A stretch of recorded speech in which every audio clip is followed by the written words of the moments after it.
OPEC has slashed its oil forecast again and now expects global demand to contract by at least 9 million barrels per day this year. Oil prices have collapsed as government lockdowns bring travel and economic activity to a standstill. OPEC and its allies have already agreed to a record supply cut that started at the beginning of this month.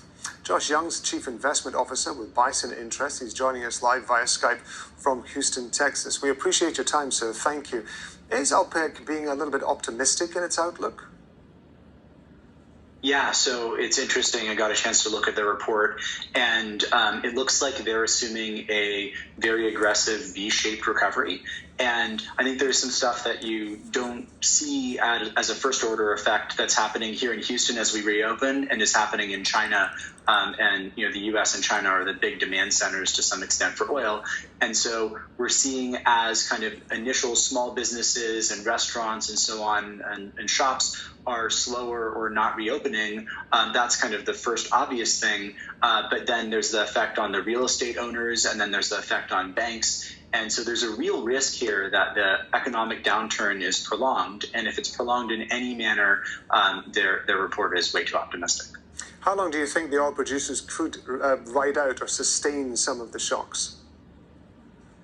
So I think OPEC has this wrong too, and I think they've misjudged the U.S. and Canadian producers as well as some of the other non-OPEC national oil company positions for a while. So the stock market's telling you that the U.S. independents are actually pretty well positioned. And sure, some of them might be really overvalued, so like an EOG or Concho where they're shale producers that their production declines a lot, maybe the market is being a little optimistic on it. But what it's telling you is that these companies should be able to survive, that the capital markets are open for them. In many cases, they've been able to actually issue some debt, new debt, as well as rolling existing stuff. And so they should be able to survive. I actually think some of the questions should be focused towards the OPEC producers, and in particular Saudi Arabia, where a big part of their budget is driven by oil and oil prices, and where some of their social welfare programs are funded by that, and where they've been cutting back on social welfare. So I actually think if you look at sustainability, there's a pretty good argument that the independent producers in the U.S. and elsewhere may survive this, but actually some of the Gulf and other OPEC regimes, after messing this up over a number of years, may be at risk. Do you think we're seeing a new normal for the oil industry, or do you think that there is some way that the industry is hoping that they can be saved? So I don't think this is a new normal. I think over time, there's no real silver bullet.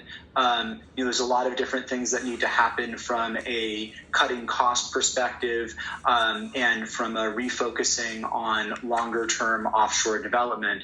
But no, I don't think there's a particular silver bullet. But ironically, again, from a producer perspective, the way the market's treating these producers, and from a capital market perspective, the availability of capital, even to like the oil majors where they're continuing to pay their dividends, it's kind of interesting because there's this parallel between the oil majors, which are paying dividends to sustain their shareholder base and keep their capital spigot open, even though they can't afford it, versus some of the Gulf states and some other places, even like Russia, where they need oil to be high to sustain their control over their populace and their political control, and where they're actually cutting back. So maybe the Gulf states could take some lessons from the oil majors, but again, no real silver bullet, but lots of interesting things happening from a market perspective, and much more sustainability than I think OPEC thought for some of these independent producers. Good to get your thoughts on this. Josh Young, thank you very much.